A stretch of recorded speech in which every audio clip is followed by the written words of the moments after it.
Hey, welcome to Cox Family Travels. Today we are at Colt Creek State Park in Lakeland, Florida. We stayed here for just 3 nights. We'll stop over. Yeah, we'll give you our opinion about what we thought of it just in that time period. It was over the weekend. Right. So that'll tell you that anyway. Right. So go ahead, Kayla, and tell them what we thought. Okay. Yeah. Well, first of all, this is a pretty new park. Well, the park is not that new. It's like 12 years old, but the campground itself is brand spanking new. Like, it's been open since, I think, February of this year, 2018. And so it's like all the facilities are brand spanking new. The bathrooms are super clean and nice, and which is, not something you always experience.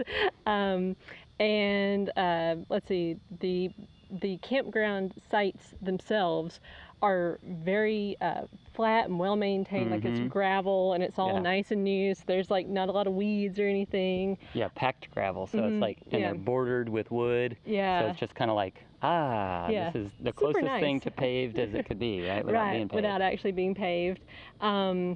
But when they made the campground, they, I guess, took out a lot of trees, or maybe it was already kind of an open field, so there's not a lot of shade. And so if you have an awning, count yourself lucky. We luckily have one, and it was needed, because if you want to be out on the campsite in the middle of June in Florida, you definitely want that awning. So the campground, the area that it's in, is surrounded by wetlands. So I think there's a big canal that goes behind it, and then also throughout especially around our site, there were these little ponds, very shallow. I don't know what you call them, but I don't know. It's just marshes, kind of like wetland type. It's not really like. It's really, really shallow, and sometimes grass grows there. So it's just kind of a. There's been a lot of rain, so I don't know what it would be like if it's drier. Probably it would be dry. And what we heard from that was a bunch of frogs. Oh, wow. Like every night, all kinds of different frogs. I don't even know what was there, but they were all just... Tons of tree frogs and bullfrogs, and you could hear the whippoorwill, which was really neat. That's not a frog, obviously, but just a lot of cool noises at night. So. Yeah, a lot of nature.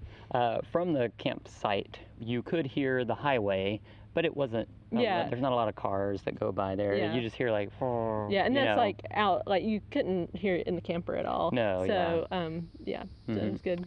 The roadway within the campground was mostly fine and not smooth, but it was a dirt road. But there were some areas, pretty big holes. Probably because of all the rain. It has caused that problems. But I would say most of the time it's probably well maintained. We've just had a lot of rain in Florida. And there's 2 lakes here which you can fish at, but we didn't do anything here really. There's no playground for the kids, and so it was just really just a place to stop for a few nights as we make our way over to the Gulf Coast. That's right. That's where we're heading that way. But you can rent kayaks. I almost said cayuse. I know. And you would whiny little kids. No thanks. But you can rent kayaks and canoes, I think. I'm looking over here. Maybe it's just kayaks. To ride out on the lake. And there are a lot of signs that say alligators are present. We haven't seen any. I haven't seen a single one yet. I did hear something rolling around in the water over there, so I think probably there was one over there. That could have been it. But overall, it was just a weekend stay, but it was quiet on the weekend. And it was easy to get into on the weekend, which sometimes down here in Florida, it seems like the weekends at state parks are really hard to come by, which it might be that it seems like it's getting easier as we get into the middle of summer, because I think fewer people are out here camping in the heat. So, but something to think about. Like, if you need a place to stay, this is a nice one. Really quiet, really, really quiet in the campground. So. And when you said easy to get into, that reminded me of the sites themselves. In the campground, the road is wide.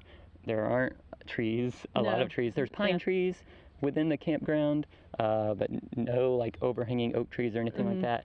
So you should have no issues getting whatever rig you have into your spot. They're wide spots. They are away from each other. There's a couple of pull-throughs that have full hookups too. Those are reserved for like handicapped accessible if nothing else is available, right? But overall super wide, easy to maneuver. Yeah. Nothing to worry about when you're driving through. I'm planning on trying to drive the RV for the first time here because it's actually a place where I feel like sort of comfortable. Like maybe I won't take out the awning So we'll see. if I try. Yeah. But we'll see. Yeah.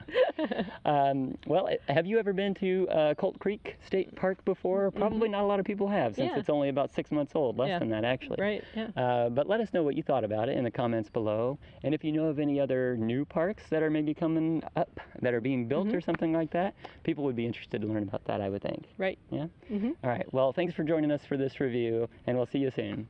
So if you want to find out more about this park, go to our website, coxfamilytravels.com. We'll have a full review where we talk about laundry and things like that.